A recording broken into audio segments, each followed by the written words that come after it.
Hi friends, welcome to episode 3535 of Go Filmy with Rajiv Vijayakar. We are back after a short break and the break was due to unavoidable reasons.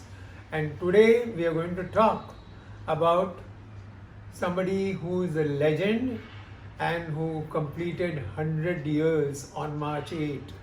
Yes, we're going to talk about the poet and the lyricist Sahir Ludhianvi. अब देखिए साहब, बहुत सारे जो शायर थे वो हमारे फिल्मों में गाने लिखने आ गए क्योंकि उनको एक बेहतर ज़िंदगी की ज़रूरत थी। And out of them Sahir Ludhianvi was probably the only lyricist who was not accused of selling his soul, because वो पिक्चरों में लिख रहे थे क्योंकि उनके गानों का और शायरी का दर्जा बराबर रहा और उन्होंने कोई गड़बड़ इसमें नहीं की कि भाई ये इसमें कोई मार्केट वैल्यू आ जाए या उसमें कोई कमर्शियल एंगल आ जाए। तो ये थे साहिर साहब, and we have to see this man as his pen name Sahir, which meant a enchanting man, a friend, a charming guy, and on the other hand, Ludhianvi obviously was because he was from Ludhiana.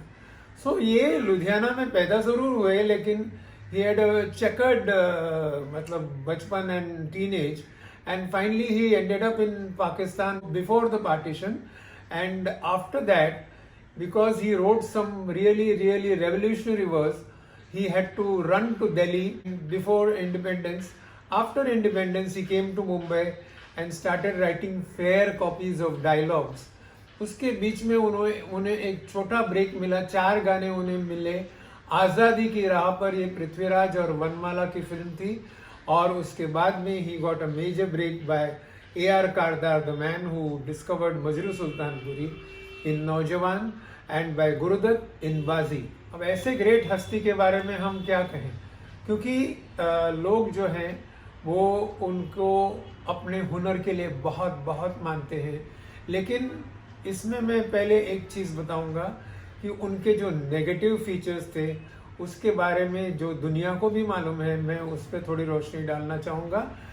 उनके काम में जो brilliance था उसके साथ उनकी जो humility थी वो थोड़ी सी कम हुई, and because of that he did have problems. Like नया दौर के म्यूजिक के बाद ही रब्ड ओपिनियन साहब the wrong way, because he said कि द म्यूजिक ऑफ नया दौर का क्रेडिट जो है उनको जाना चाहिए। इसके पहले प्यासा आई थी और प्यासा में भी उन्होंने वही बोला कि मेरे गानों के वजह से ये जो संगीत है वो चला, and that really irritated S.D. Burman. So if you see the track record, S.D. Burman did not work with him again after Pyasa, which was in 1957, and नया दौर के बाद नैयर साहब ने भी उनके साथ काम नहीं किया, जो 1958 में रिलीज हुई थी, और उन्होंने कहा कि मैंने उनको अपनी 6 फिल्मों से निकाल दिया। Around that time Nasir Hussain साहब had signed him with O P Nayyar for Tumsa Nahin Dekha, लेकिन he always used to mock at Nasir Hussain से किस तरह की फिल्म बना रहे हैं आप, गुरुदत्त की जैसी फिल्में क्यों नहीं बनाते। तो एक दिन नासिर हुसैन साहब को बहुत गुस्सा है, उन्होंने कहा मैं गुरुदत्त जैसी फिल्म नहीं बना रहा हूँ, मुझे गुरुदत्त नहीं बनना है, हर कोई गुरुदत्त नहीं बन सकता है, and he got him thrown out of the film after writing the title song Tumsa Nahin Dekha, and began a life long association that went on till the 90s with Majrooh Sultanpuri.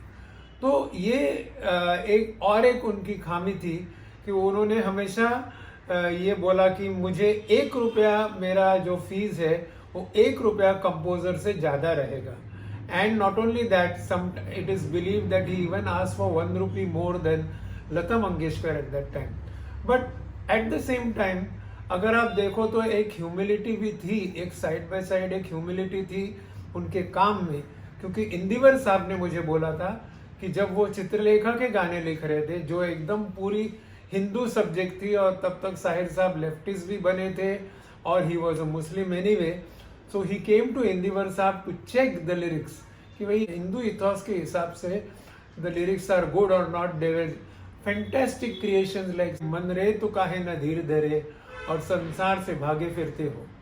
Not only that, he wrote some of our great bhajans आना है तो आ from नया दौर. He wrote अल्लाह तेरो नाम and जो ध्याए फल पाए from हम दोनों. He wrote some other beautiful bhajans in other movies of his as well. And he was also a master at writing every kind of verse as per the dictates of Hindi films. And that is why he is Sahir. He is right there among the top 10 legends among lyrics writing in Hindi cinema. एक और चीज मानी जाती है उनके बारे में, and that is that he always preferred to write the lyrics first, and therefore he liked to work with, जैसे खयाम साहब थे, जयदेव साहब थे, रवि साहब थे, रोशन थे, and he liked to work with these composers more because he was not very keen, though he did work that way, of working in the reverse way जब tune पे गाने लिखने पड़ते थे. और B.R. चोपड़ा और यश चोपड़ा साहब जो चोपड़ा ब्रदर्स थे, उनका उन्हें सॉलिड इतना सपोर्ट था कि जब उन्हें शंकर जयकिशन की ज़रूरत थी वक्त के लिए, तो जब शंकर जयकिशन सेड कि नहीं हम हसरत शैलेंद्र के साथ ही काम करेंगे, तो उन्होंने शंकर जयकिशन के साथ काम करने का जो सपना था वो छोड़ दिया. सिमिलरली गुमराह में वो एस डी बर्मन के साथ काम करना चाहते थे, but again S D Burman was not working with Sahir. So S.D. Burman went out, but Sahir remained in the B.R. Chopra camp. उनके गानों में एक सिनिसिज्म होती थी जो उनके अंदर से आती थी, और वो थोड़ी ज़रूरत से ज़्यादा शायद मेरे हिसाब से उनके गानों में रिफ्लेक्ट होती थी कि आसमां पे है खुदा और ज़मीं पे हम, आजकल वो इस तरफ देखता है कम, चीनो अरब हमारा, सारा जहां हमारा, रहने को घर नहीं है, हिंदुस्तान हमारा. सो ऐसे जो गाने उनके अंदर से जो आते थे सिचुएशन के हिसाब से, लेकिन he had his personal outlook on this.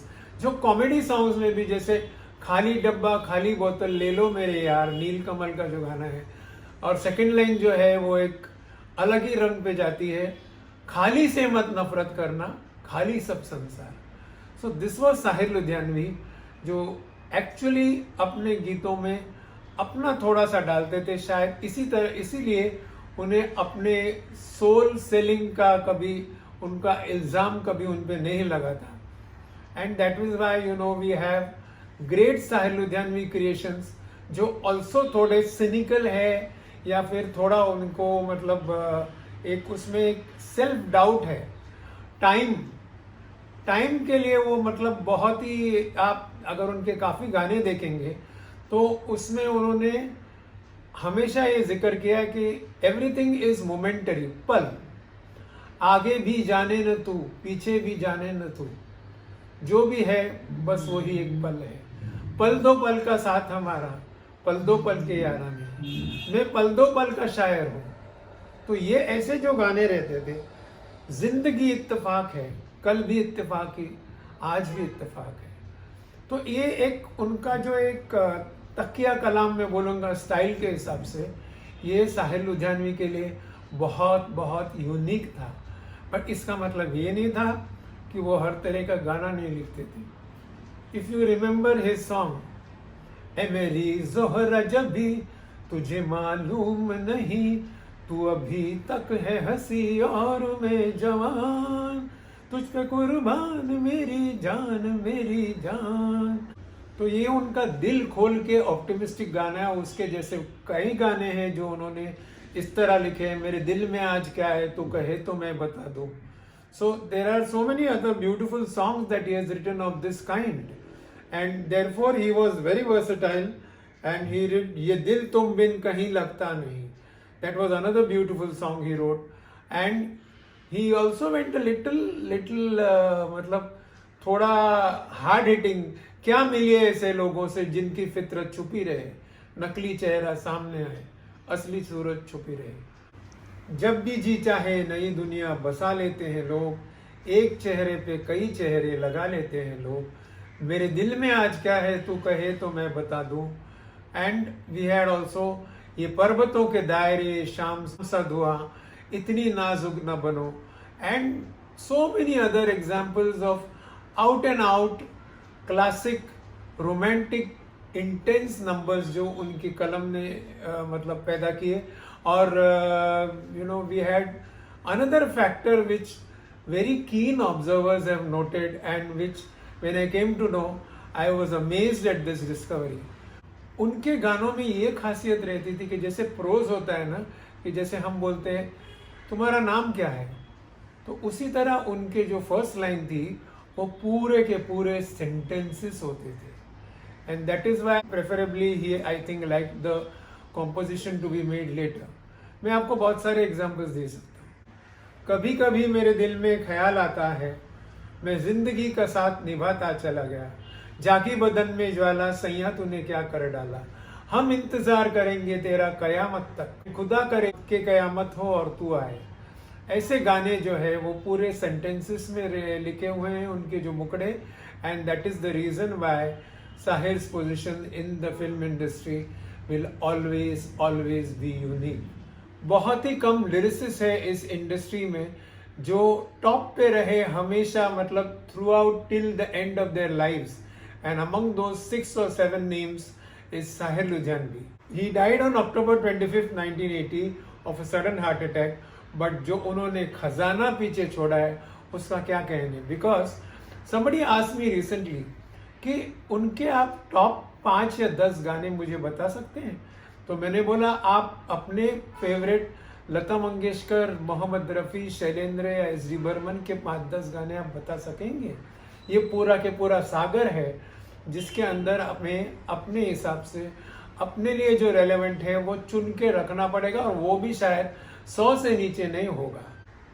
Sahir साहब के जो आखिरी फिल्में थी वो थी चेहरे पे चेहरा और धनवान, जो 1981 में आई, जो पूरी की पूरी उन्होंने लिखी. और उसके बाद में 3 फिल्मों के गाने उन्होंने थोड़े थोड़े से लिखे थे, लक्ष्मी, दीदारे यार और जियो और जीने दो.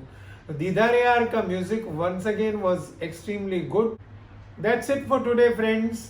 If you like this episode, do share and subscribe to my channel. And till the next time, see you. This is Rajiv Vijayakar signing off. Bye bye.